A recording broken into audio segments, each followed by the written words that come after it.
ایک خاتون کی گود میں سر رکھ کے بیٹھا اور قریب ایک بوتل بھی پڑی ہے۔ حضرت حسن بصری رحمت اللہ تعالی علیہ ارشاد فرماتے ہیں کہ میں دریا کے کنارے گیا تو وہاں میں نے ایک شخص کو دیکھا، وہ اپنی ایک خاتون کی گود میں سر رکھ کے بیٹھا اور قریب ایک بوتل بھی پڑی ہے۔ میرے دل میں معاذ اللہ خیال آیا کہ دیکھو کس انداز میں ایک عورت کے ساتھ یہ ہے اور پاس بوتل بھی پڑی ہے، جانے شراب ہے۔ کہتے میں سوچ ہی رہا تھا کہ اچانک کی کشتی آ رہی تھی دریا میں، وہ ہج کو لے کھائے، کشتی میں 4-5 لوگ تھے، وہ دریا میں ڈوبنے لگے۔ وہ آدمی تیزی سے اٹھا، دریا میں چھلانگ لگائی، پہلے ایک کو نکالا، پھر دوسرا نکالا، پھر تیسرا نکالا، ایک بندہ رہ گیا۔ کہنے لگا حضور مجھے تو آپ نے گناہگار سمجھا ہے، میں تو بڑے غلط انداز میں یہاں بیٹھا ہوں، آپ نے جو سوچا چلیں گے چوتھا بندہ آپ نکالنا ہے، کرے نا یہ کام، کرے نا یہ کام۔ بڑے بھولے بھالے، بڑے اللہ والے، ریاض آپ کو بس ہم ہی جانتے ہیں، اتنی جلدی فتویٰ۔ حضرت حسن بصری فرماتے ہیں میں پشیمان ہوا، میں نے کہا مجھے تیرنا نہیں آتا، تو دیر نہ کر، چوتھا ڈوب نہ جائے۔ پھر تو اس نے چھلانگ لگائی، چوتھا بھی نکال لایا اور کہنے لگا حضرت آپ نے جلدی کی سوچنے میں، یہ بی بی میری ماں ہے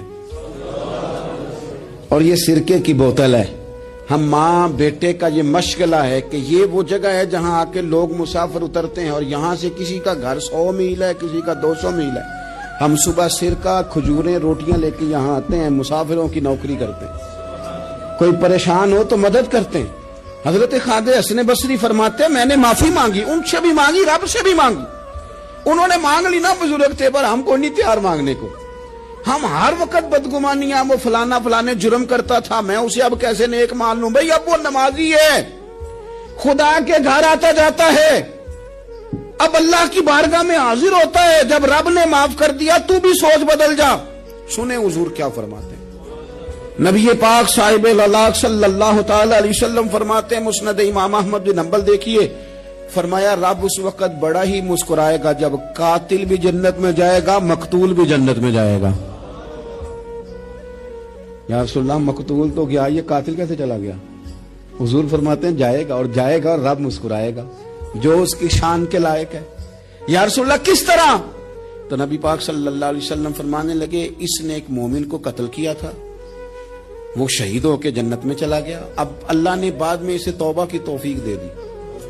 پہلے اس نے کلمہ پڑھا، پھر یہ میدان میں اترا، کافروں سے لڑا، یہ شہید ہوا، رب نے اسے بھی جنت دے دی۔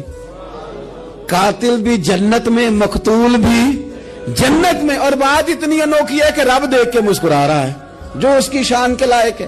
السلام علیکم دوستو، امید کرتا ہوں کہ آپ نے اس ویڈیو کو پورا دیکھا، تو اس ویڈیو کو زیادہ سے زیادہ شیئر کرنا، اگر اس چینل پر نئے ہوں تو سبسکرائب کرنا۔